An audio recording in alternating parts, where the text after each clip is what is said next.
This is Jake Adams, CEO at Simplify EDU. And I'm Danielle Griggs, a tutor coordinator at Simplify EDU, and you're listening to Educators at Heart. This podcast is for parents and students interested in peering behind the curtain to get to know the authentic journey we're all on as students of life. Every week, we'll interview a different educator we know so that they can share the unique experiences that have shaped their perspective on the most important things students should know on their journey to higher education.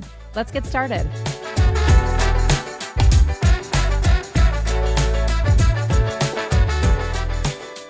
Hey everyone, today we have an exciting episode that I'm thrilled to share with you all. We will be diving into the hot topic of artificial intelligence in education. I'm joined today by Meg Allen, who was with us last week, and the one and only Jake Adams. We discuss so many things today, from advancements in AI over the past decade, pros, cons, out-of-the-box ways to utilize this tool, and ways to really help set your students up for success in navigating the implementation of AI into their educational framework.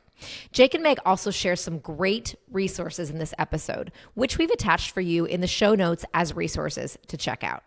All right, so buckle up and let's jump on in. So we're thrilled to have Jake and Meg with us today. Thank you guys so much for doing this. I'm excited to kind of dive in today and talk about artificial intelligence, specifically in education, and hear from both of you guys, your each unique perspectives, and kind of get some information from you guys and just some help in navigating this, which I think is something that is very relevant to our families and our students right now. So I guess kind of first, let's start with what sparked your interest in AI. Meg, so we'll start with you. What sparked that for you? Where did this interest come for you? So I'm a computer science major, which means this is kind of more relevant in my field, but I remember specifically about 2 years ago, I TA'd a intro to computer science class, and one of my students came up to me and showed me specifically ChatGPT and how that worked. And I had never seen it before, and I was blown away, as most students and professors would have been. And then that kind of brought it into the forefront of my mind, and I wanted to learn more. And so something I started learning more about AI was something so niche as like my Whoop app, which brought together all your personal data, and they had something called the Whoop Coach, and it would be an AI that broke down all of your metrics and turned it into how can I show what you should do today, and or how can I answer your questions, which I thought was super cool. Wow. Yeah, that is super cool. So for Jake, what sparked your interest in AI? Where did this come from for you? I would say I've been, very into it from way back when, like kind of before it was more mainstream, but it was like more like kind of out of sci-fi, just like mainly in the realm of fiction, specifically like one thing that comes to mind is like Iron Man from like the Marvel movies, and how he had Jarvis, who basically like understood everything about him because through sensors and cameras and everything, he was collecting all this data and then able to give him intelligent answers to questions that he was asking, or assist him in the things that he needed help with. Right. Yeah. That's great. And I love it because I was literally going to say like iRobot with Will Smith. I mean, that's where my brain goes with artificial intelligence. So I love that because, yeah, it's certainly been a theme in some of those things, and to see it turn into some sort of reality is truly fascinating. So kind of on that, I guess, how have we seen AI evolve in the past decade or so? So obviously, like with each of you, Meg, you're still in school, Jake, full in your career, so you're at different phases. I guess for each of you, I'm curious how you've seen that evolve in the past decade, with you being in different phases. What are we seeing there in terms of advancements? I'll go first. For me, as more of the student role, I think this applies to both, but the capabilities overall went from like simple data analysis to more complex, and you can have like human-like interactions with AI now, which I think is something that was not the case 2, 3, 4, 5 years ago. And then the big piece is just accessibility. I think companies like ChatGPT have made it really accessible, especially for students, for employees, for everyone, to just create a free account and you can use AI, whereas it used to be just businesses or, Jake, as you said, like billionaires like Tony Stark. Yeah. I'll kind of take it up off that thread. So yeah, for me, I think like the first, iterations of these things that I saw was kind of more in the machine learning phase of like looking at how, like Apple or Google were starting to make their devices like predictive of like, oh, this is kind of what your day is. So let's give you this suggestion of, this piece of information or what we think would be relevant.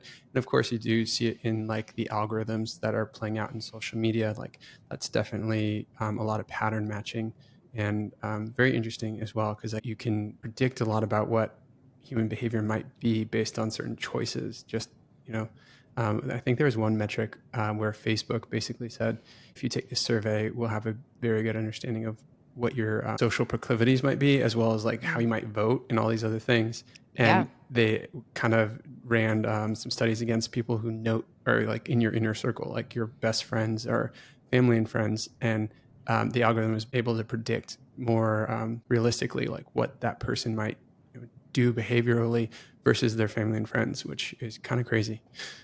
Yeah, it is. It is very crazy. And so kind of going off of that, it has become so much more accessible. We see it in multiple facets in our lives, some areas I would say in our lives that maybe most people don't even realize that we're engaging with it as much as we are. So what are maybe some common like misconceptions or myths around AI that we should know about? Jake, I'll kind of start with you. Like, what are you seeing that we maybe need to kind of debunk around this whole idea of artificial intelligence? Well, first, we're not at the stage of AGI, which is like artificial general intelligence, where basically the AI is able to learn and self-teach itself all these skills. We're not like worried about it taking over the world in any way.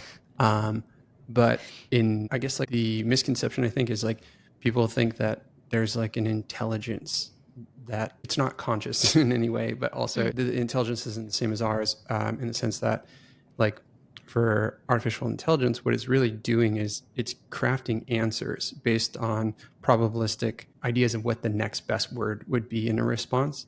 And it's just like running crazy probability on what it should say next. And it's basically giving you your answer one word at a time. And it's not actually reasoning in a lot of ways. And even the most capable models that have just come out of ChatGPT, those have reasoning, so to speak, but it's actually still just doing a lot more of what it's already been doing in a way that's even more helpful, but it's not reasoning in the same way that we are.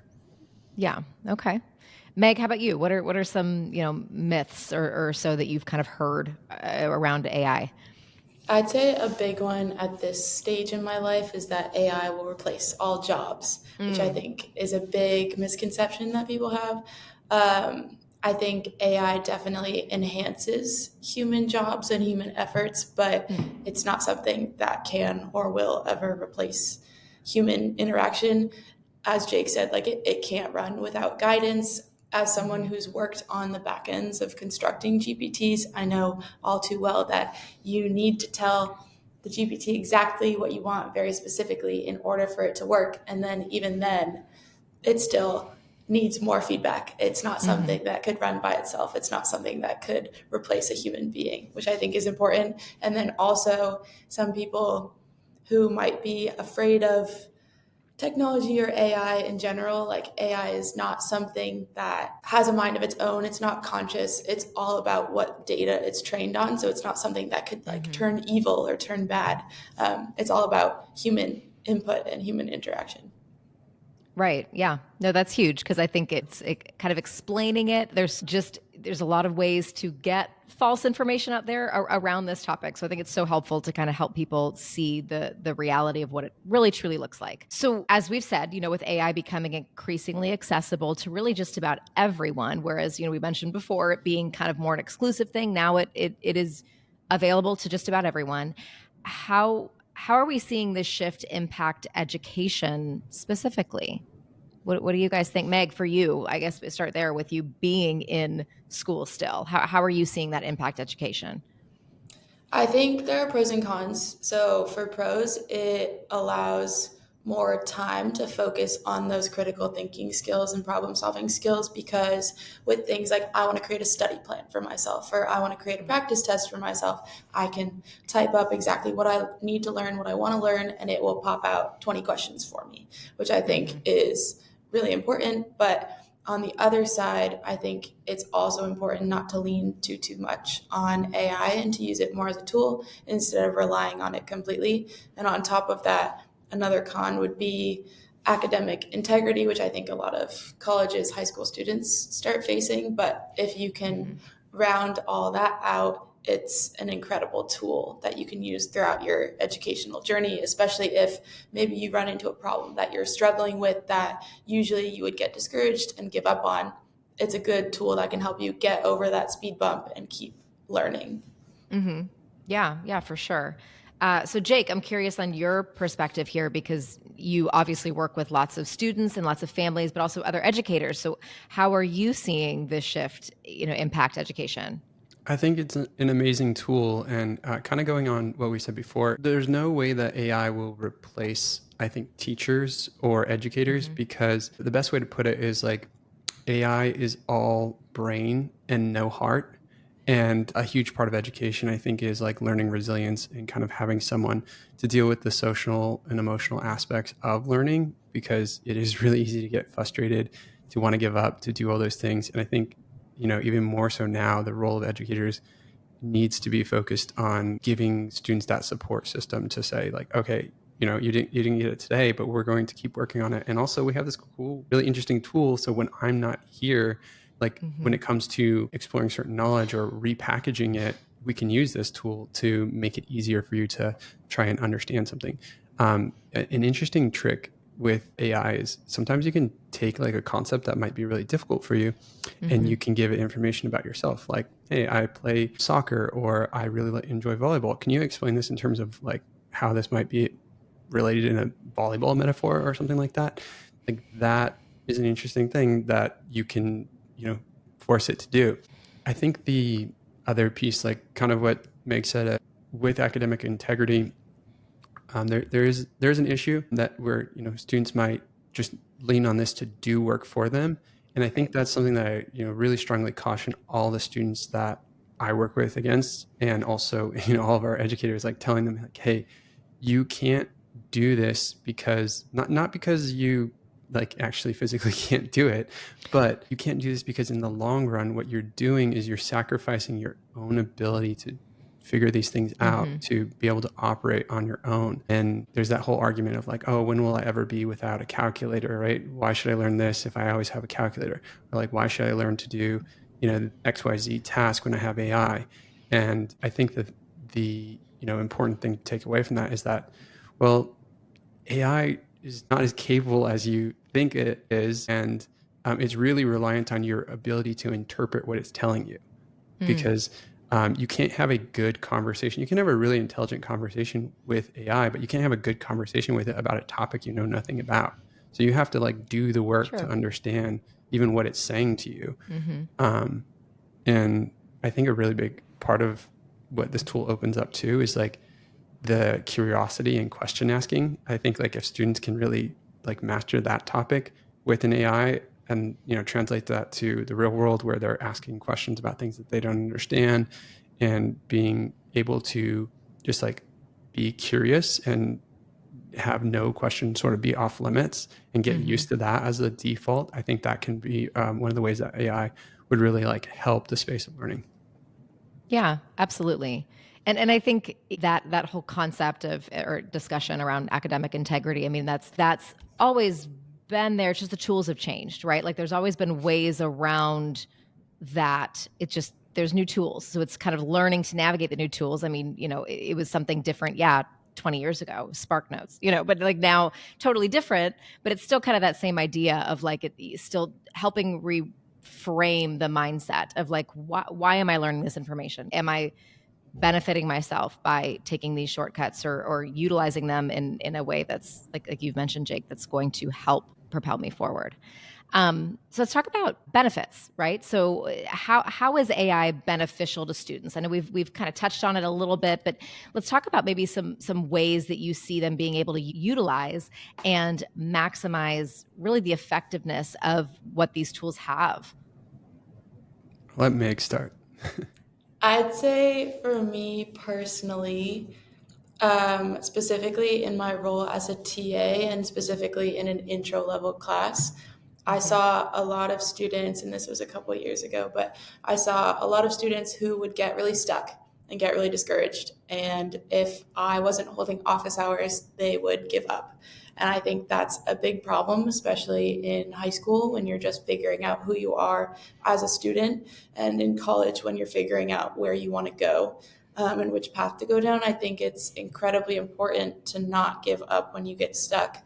And one of the large benefits of AI is that you can ask all these questions to find the right answer, or the bad side would be you over rely on it. But the pro of this would be if I get stuck and I'm doing my homework and there's no office hours and I run into a problem and I can ask this wonderful tool, okay, what's my next step? Instead of saying, oh, how do I complete this assignment? Okay, what's my next step? How do I get over this hurdle so that I can keep going? Which I think is huge for students. And the fact that when you do figure out all these answers and you ask all these questions, you're deepening your learning. And then on top of that, when you need to, I know for me personally, when I need to study for a test, I don't want to take an hour of time that I could be using to study to write out practice problems for myself or create a study plan or here's what I need to do. Instead, I can think about that on my own and keep up with those critical thinking skills and then use the tool to create practice problems for myself and deepen my study plan instead of, I would say overall, you can work smarter, not harder, without relying on the tech itself. Mm-hmm. Yeah. Jake, how about you? What are some benefits you see? I have some out of the box benefits because Awesome. I feel like I spend a lot of time talking to AI and just like doing weird things and trying to see what it'll do. And I think that there's like one of the huge benefits, and this is an application that has just gotten a lot of updates. Google's Notebook LM. Basically, they allow you to put in a ton of information. You can put in like several books and have conversations with those books and like explore some of the like main ideas. And something that I actually like to do is take some of my my favorite authors and like push them into these knowledge bases and then try to have a conversation with their ideas and then say like, oh, well, how would this person maybe critique what I'm saying or what I'm thinking? And then also be like, okay, well, this author might agree with me, but what about this other author? Like, what would they say? Can you take that perspective? Gemini, since we're, whatever you want to call the different AIs, if you're going to call them by their model names, but like you can go in and like have these interesting conversations with big ideas from authors or things like that, or research papers, things like that. There's also a benefit that I heard about recently that I was like, oh, I hadn't thought to do that, and it's actually, I think, more of a useful thing for males because we don't often socialize or talk about our problems as much.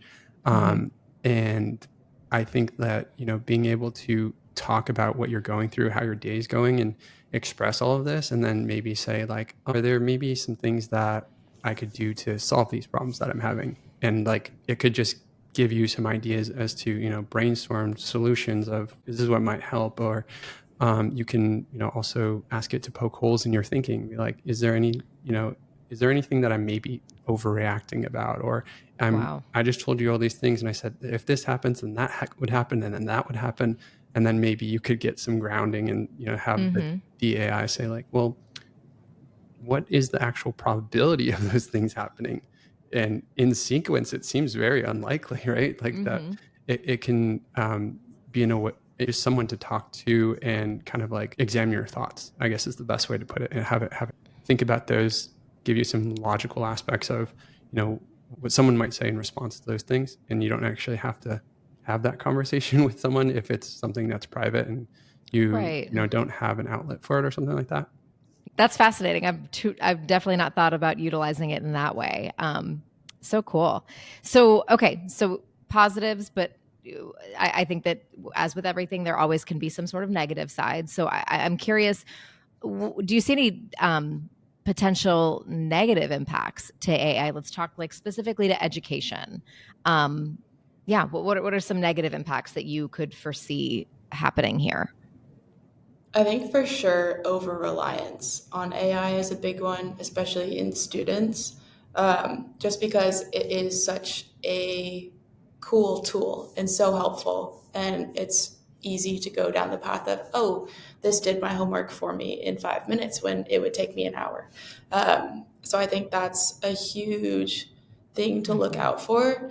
And you need to be mindful when using any sort of AI that it is a tool that coincides with what you are doing, not replaces your effort. And then on top of that, sometimes it's wrong, and you need to know how to figure that out and how to know when it's wrong and how to then turn it around and find the right answer. Yeah. Yeah, I second that. I feel like I definitely can't say like do not let these things do your homework for you in any way. Um, they will tell you the wrong answer in a very convincing way, and that's kind of like part of the issue is that they're built to give answers in a way that sounds it's persuasive. It's meant to sound credible, sound like somebody who knows what they're talking about. And I think that's like kind of a bigger problem for students and even for society is like this idea of like, oh, like I asked a question and whatever the answer I got, like taking that for granted, taking that at face value. I think something that you have to push back against is basically lazy thinking, and that's already a problem, right? We Google things and we're like, what a first search result that comes through Google, we're saying, oh yeah, that must be the right answer, and the same problem is going to arise with AI feeding that wrong answer to you in a very convincing format and maybe even citing sources, but it's citing the sources in the wrong way. It like hallucinated and decided that it was going to interpret that source a different way. And particularly in the context of very nuanced conversations or nuanced interpretations of things, it can make those mistakes. So there's no replacement for critical thinking. You really have to examine what this is telling you and where it's getting its data from.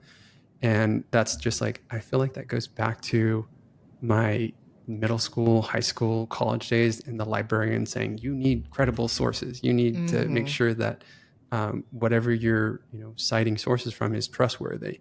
And that's a really hard problem to solve. And I think AI was not going to make it that much easier. But one of the things that I do like about certain applications, like I use Perplexity AI, which is basically an AI search engine, and it will search like 10 different websites about my question and look through and give me an answer based on 10 different sources. But then I can go and examine those sources. Even if I was like, okay, this answer seems a little off, or maybe I liked it because it supported my viewpoint, but then I can go and go into the sources and look at those things myself.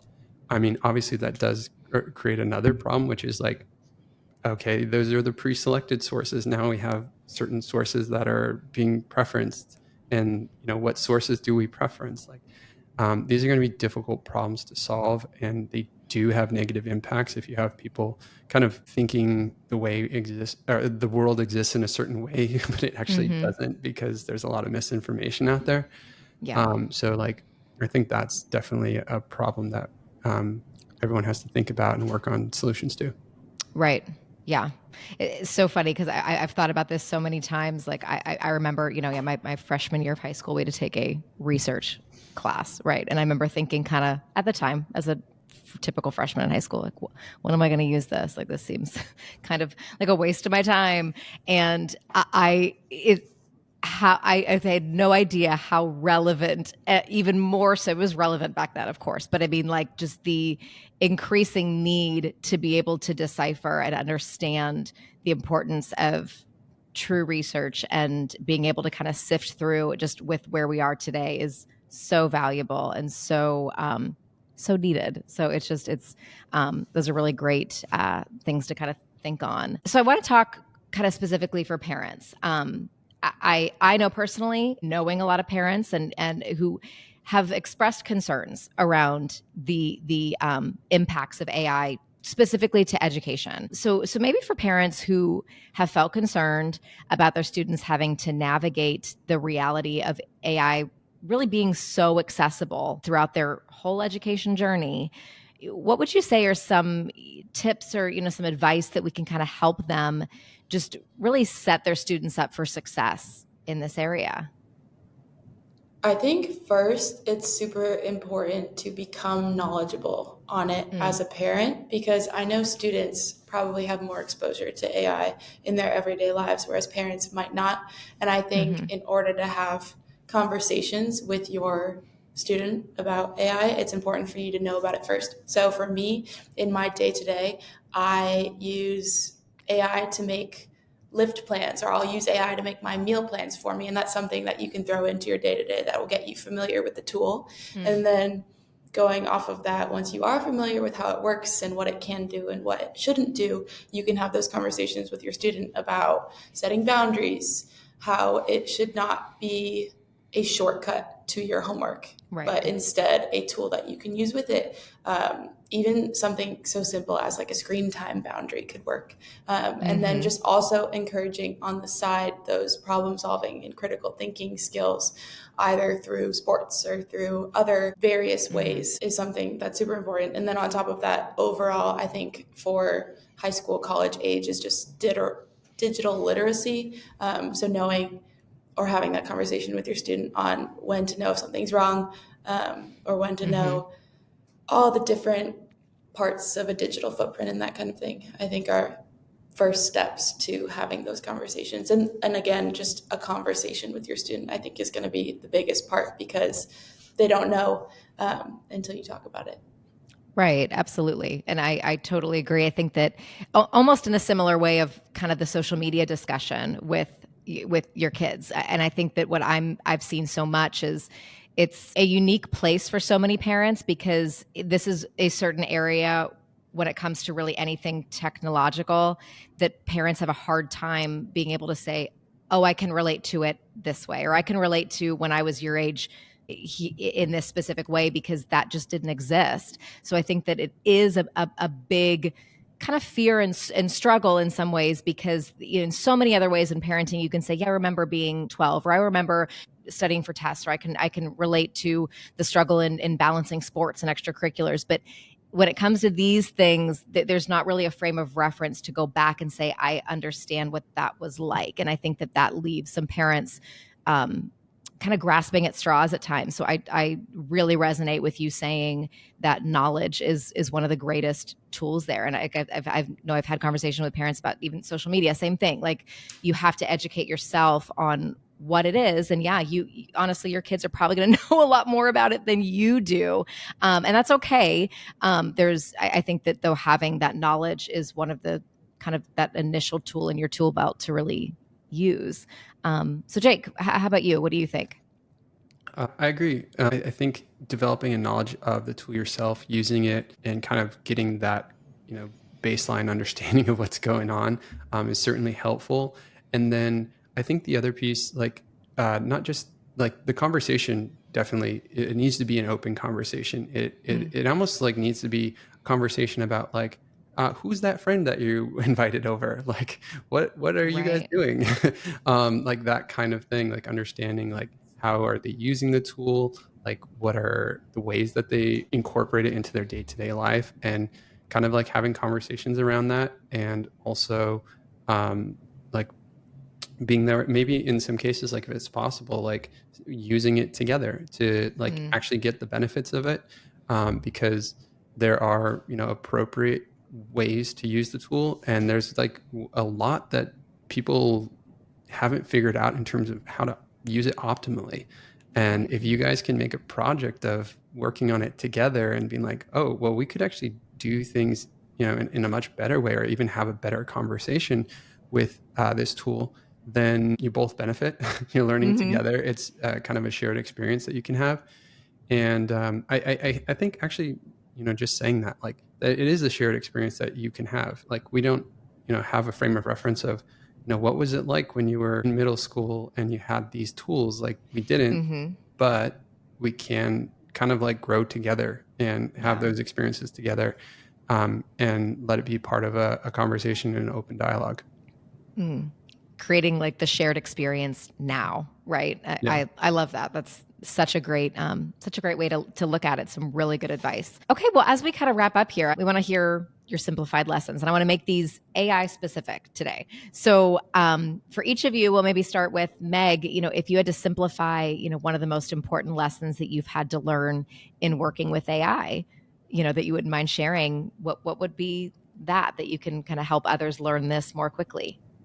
I think for me, my lesson would be just approaching it with curiosity and openness. As we've talked about, I think the potential is huge and very helpful, but you also have to keep learning and adapting as the technology evolves, because again, 2 years ago is very different from where we are now. So you have to keep learning alongside it.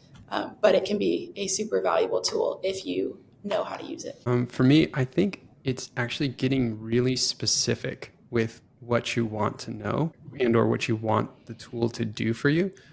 So like taking a lot of time to think about good questions and how to structure questions in a way that you can get answers that are going to be useful to you. I think that's like one of the ways that you can maximize the potential of the tool.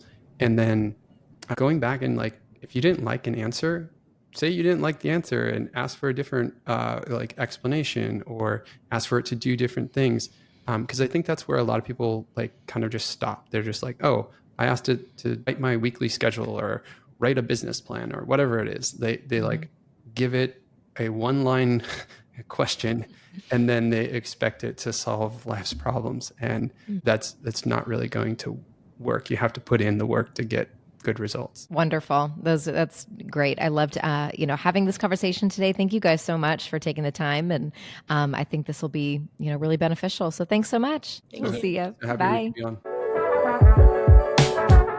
Thanks so much for listening.